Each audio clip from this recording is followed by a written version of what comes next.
Шешкенде бұл мәселеде көмек беретін бір ғана адам бала күннен бірге өскен досым Асан еді. Қазір жеке кәсіпкер, аудандық мәслихаттың депутаты, жағдайы жақсы, қалтасы қалың. Қатыным айтатын шұрттың еркегі. Салып ұрып соған бардым ғой, алдына зорға кірдім. Обал не керек, жақсы қарсы алды. Хатшы қызға шай алдырды. Шай үстінде жағдайымды, неге келгенімді сұрады.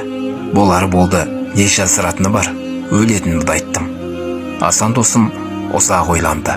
Көзім бір нүктеге қадап ап, облыс көлеміндегі мәселені шешкелі тұрғандай ыңыранды кеп. Менде үн жоқ. Шайнектегі тегін шайды сораптап отырмын. Әлден уақытта Асан тілге келді. Сен ауылға апарып қоямыз ба, әлде осы қалада қоямыз ба? Досымның бұл сөзі, саған төсекті төргі бөлмеге салайық па, әлде далаға жатасың ба дегендей шайбырақат шықты. Ауылда әке шешем жатыр. Туған жерім ғой. Дұрыс қой, бірақ менде уақыт тапшы. Өзің білесің. Мейлі онда, қалада қала берейін. Екеуміздің әңгімемізді сырттан естіген кісі мені әскери борышын өтеп қайтуға барады екен деп ойлаған шығар. Қалада қалғанда дайындап қойған жерің бар ма еді? Алғашында әзілдеп отыр екен деп ойладым. Ойбай-ау, қалада жерім болса, моламды салғанша үй салмайым ба? Асанға осылай дедім. Сонда сен маған зираттан жер әпер деп отырсың ба? Енді ыңғайыңа қарай көрсең, ой айналайын. Сен ол жақтан жер алу қанша екен білесің ба? Сенің өлуің ештеңе емес, моладан жер алу керек. Одан кейін қатарыңнан кем болмауың үшін басыңа кесене тұрғызу керек. Қысқасы Асан досым спонсорлықтан бас тартты. Тартқанда түбегейлі емес, сен алдымен жеріңді дайындап ал, басқасын мен көтерейін деп жомарттықтың тамаша үлгісін көрсетті. Ол да болса көңілге демеу.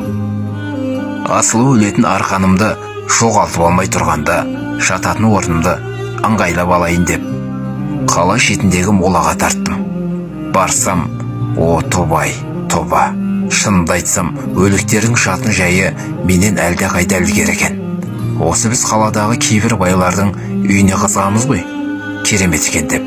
Мұндағы кейбір өліктердің басына соғылған кесене кереметтің өзін таң қалдырады.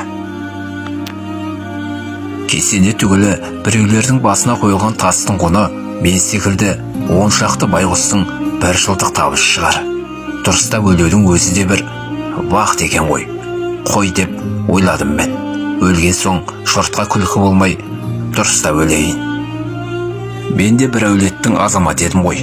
Пәленшенің басында белгі тас жоқ деп аузы жеңіл біреулер ертең молама күлер. Сол оймен сүмірейіп үйге қайттым. Банктен хабарласты. Несиені төлеңдер дейді деп әйелім табалдырықтан аттамай жатып тағы бір міндеттеме жүктеді. Демек кесенеге емес, несиеге ақша жинау міндеті тұр. Алдым да. Тірі адамға тіршілік бітпейді ғой. Сол оқиғадан кейін 6 жыл өтті. Күні кеше несиемді төлеп біттім. Енді кесенеге ақша жинауым керек еді, тек бала өсіп қапты. Менің пәтерден пәтерге сандалғаным жетер. Тым құрыса, балам өз шаңырағында отырсын деп енді балам үшін ақша жинап жүрмін. Соған кішігірім баспана тұрғызып берсем, сосын өзіме оған дейін өзімде бір жақты болармын.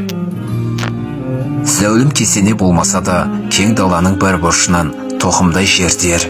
Әкем салған баспана еді деп мені бір төргі бөлмеге сақтап қоймасы анық. Ленин емеспін ғой. Ал қазірше өлейін десем, ақшам жоқ.